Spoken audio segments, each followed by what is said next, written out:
taasna waxay ahayd rajadeedu waxay ahayd inaan maanta maadaama xasan sheekh maxamuud uu soo noqday saaxada siyaasadda uu ku soo noqday dad badan oo ilmidana ay jiraan oo saaxiibo badan oo xataa iga badan over qarankana weli ugu shaqaynayay si free ah inaan anaga noqono shaqaale dawladeed waxay aad ugu farxeen doorashadii ka dhacday Soomaaliya 15kii bishii May 2022 taasi oo ku soo baxay madaxweynaha Soomaaliya Xasan Sheekh Maxamuud waxay u arkeen inay iftiiminayso rajadooda ahayd mar inay ka mid noqdaan shaqaalaha xuquuqda leh ee ka shaqeeya wasaaradaha balse maxaa dhacay waxaan ka hadlayay waa shaqaalaha ku meel gaarka ah ee muddo dhowr sano u shaqeynayay wasaaradda ganacsiga Soomaaliya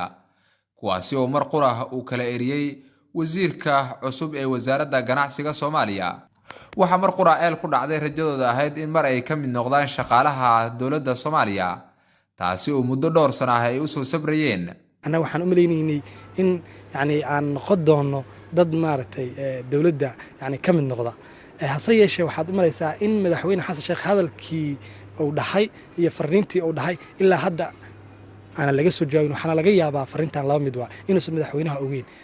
dawadayaal waxa barbarkayga midig taagan Cabdirasaaq Xaaji Cumar oo kamid ah dhalinyaro dhawaan laga eriyay wasaaradda ganacsiga Soomaaliya kuwaasi oo ahaa shaqaale ku meel gaar ah isla markaana si bilaash ah ugu shaqeeyay dawladda qaarkood waxa ay joogeen muddo 7 sano ilaa 8 sano gaaraysa Cabdirasaaq wuxuu ii sheegay inuu joogay muddo ku dhow 4 sano muddadaasna uu si bilaash ah ugu shaqeynayay dawladda Soomaaliya Cabdirasaaq oo soo booqday telefishinka Soomaali Cable xaruntu ku leeyahay magaalada Muqdisho wuxuu ka warbixiyay waxyaabihii sababay in la kala eriya isagoo sidoo kale sheegay maalintii la eriyay in uu ka qayb galayay heshiis afgarad ah oo u dhaxeeyay Soomaaliya iyo Uganda taasi oo uu ku gaaray ilaa muddo galinkii dambe ah arintan waxa uu sheegay Cabdirasaaq in xafiiska ra'iisul wasaaraha iyo madax qaar kamid ah madaxda dawladda ay la wadaageen isla markaana aan muddo 15 maalmood ku siman waxa laga qaban waxa uu baaq u diray madaxweynaha Soomaaliya Xasan Sheekh Maxamuud oo uu sheegay in markii la doortay ay ku farxeen dhalinyaradaasi isla markaana ay rajadoodu ahayd in laga mid dhigi doono shaqaalaha xuquuqda u hela isla markaana ka tirsan wasaaradaha Soomaaliya dhacday bishan 2 November ayaa wasiirku wuxuu si sharci darro ah oo kala diray oo soo saaray go'aan baalmarsan shuruucda dalka dhamaanteeda oo soo saaray oo kala diray taasoo ayada uu ka gogol lahaa inay maartay wasiirku uu dad xigtadiisa ah oo wasiirku uu ku qorto haddana wayba dhacdaba intii anaga aan joognay sidaad u ogtahay saaxiib Ismaaciil wasiirada dhamaantooda waxay sameeyaan xilliga la soo magacaabo inay raadiyaan meelo banaan oo boosas banaan iyo waxyaabo banaan ay raadiyaan hase yeeshee wasiirka dhinacyo badan oo isku dayo badan oo sameeyo xataa shaqaale rayida oo caadi ah booskoodii leh iyo kuwa kale oo ku meel gaar ah oo laakiin guna qaato aanan waxba qaadanin oo ceeriin in u suurta gali weysay hadda wuxuu waxaad arkaysaa hadda isbuucan hadda dhexdiisa wuxuu bixiyay amar kale oo kii hore ka daran oo waliba dad shaqaale ku meel gaar ah oo guna qaadanay ayaa wuxuu yiri haddaanan keenin xildhibaanadiina waan idin kala dirayaa taasoo uu ka goleeyahay ay tahay inuu raadsado boosas jilcan oo meeshaas uu ka goosto way tirada aad heedeen dhalinyaradiina la kala diray way misa waxyaabihii inta la idin kala dirin ka hor xogta meeseen in la idin eri doono dabcan maya waxooga ma haynin bal dadka qaarkood waxayba ku jireenba shaqo tusaalahaan anigoo kaleeto bariyo kale markii la kala diri rabo maanta oo kaleeto waxaan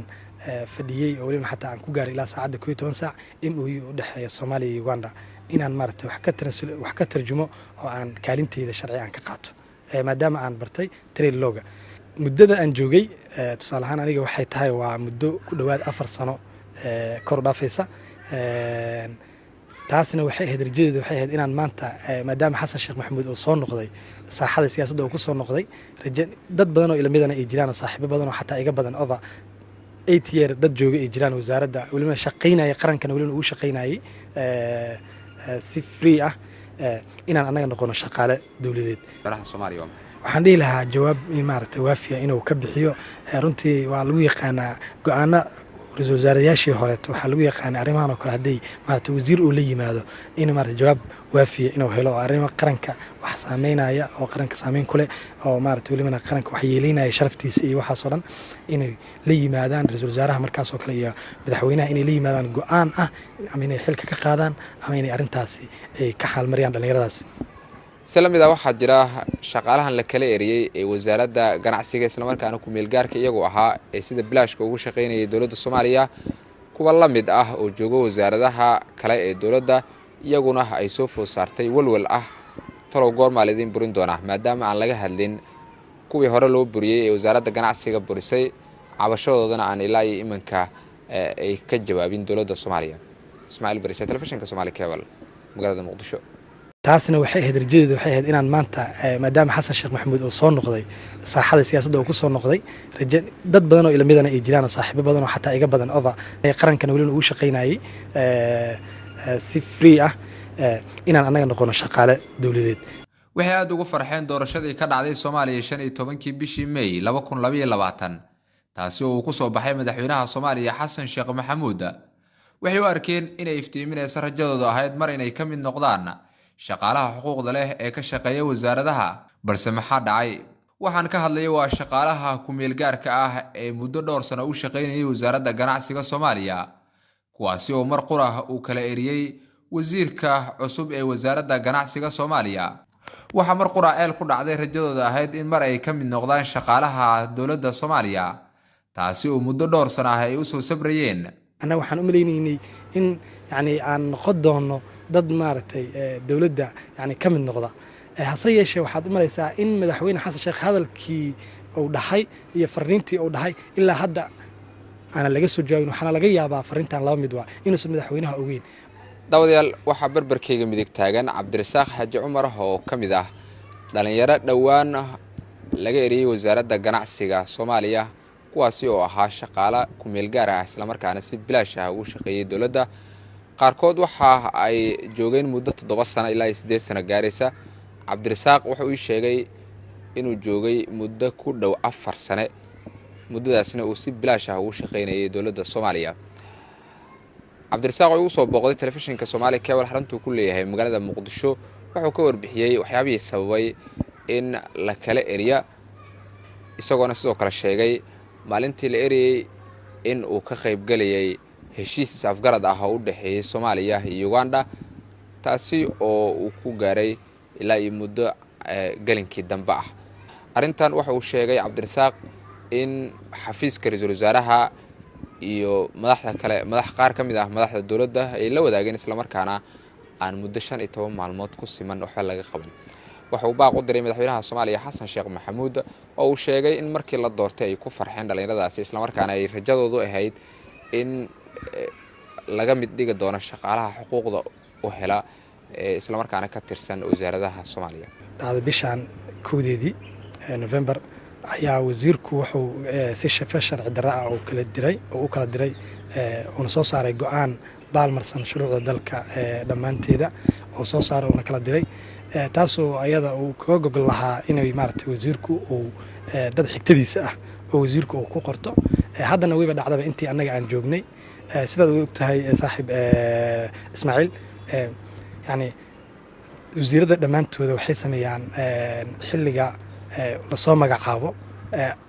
inay raadiyaan meelo bannaan oo boosas bannaan iyo waxyaabo bannaan ay raadiyaan hase yeeshee wasiirka dhinacyo badan oo isku dayo badan oo sameeyo xataa shaqaalo rayida oo caadi oo booskoodii leh iyo kuwa kale oo ku meel gaara oo laakiin guna qaato aanan waxba qaadanin oo ceeriin in u suurtageli weysay hadda wuxuu yani waxaad arkaysaa hadda isbuucan hadda dhexdiisa wuxuu bixiyay amar kale oo kii hore ka daran oo weliba dad shaqaale ku meel gaara oo guna qaadanayay ayaa wuxuu yidhi haddaanan keenin xildhibaanadiina waan idin kala dirayaa taasoo uu kaga gol leeyahay ay tahay inuu raadsado boosas jilcan oo meeshaas uu ka goosto. wayhay tirada aad heedeen dhalinyaradiina la kala diray way misa waxyaabihii intaan la kala dirin ka hor xogta ma hayseen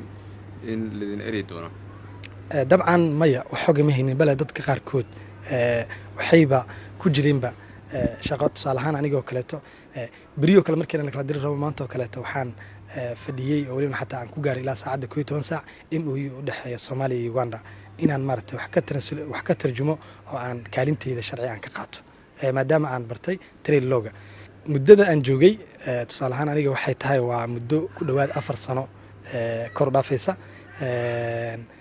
taasina waxay ahayd rajadeedu waxay ahayd inaan maanta maadaama Xasan Sheekh Maxamuud oo soo noqday saaxada siyaasadda oo ku soo noqday dad badan oo ilmadana ay jiraan oo saaxiibo badan oo xataa iga badan over 8 year dad jooga ay jiraan wasaaradda waliba shaqeynaya qarankan waliba ugu shaqeynayay si free ah inaan anaga noqono shaqaale dawladeed Soomaaliya waxaan dhihi lahaa jawaab maaragtay waafiya inuu ka bixiyo runtii waa lagu yaqaanaa go'aana رئيس وزراء hore waxa lagu yaqaan arimahan oo kale haday maarta wasiir uu la yimaado in maarta jawaab waafiye inuu helo arrimaha qaranka wax saameynaya oo qaranka saameyn ku leh oo maarta waliba qaranka wax yeelinaya sharaftiisa iyo waxa soo dhan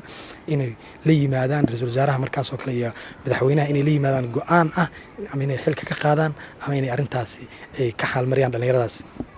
سلامي waxaa jira